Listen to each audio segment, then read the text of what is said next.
Upandikizaji wa goti kwa kutumia roboti umekuwa maarufu sana hivi karibuni. Tulikuwa na mashaka hapo awali, lakini tukitazama matokeo ya miaka 4 iliyopita, imepata umaarufu na imekuwa na mafanikio makubwa. Sababu kuu ni kwamba usahihi ndio jambo muhimu kwa upandikizaji wa goti kwa kutumia roboti kufanikiwa.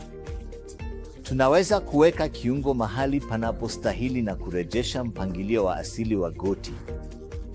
Tunakata kidogo, tunaweka mshono mdogo na tunagusa tishu laini kidogo ili maumivu baada ya upasuaji yawe kidogo na mgonjwa apone haraka.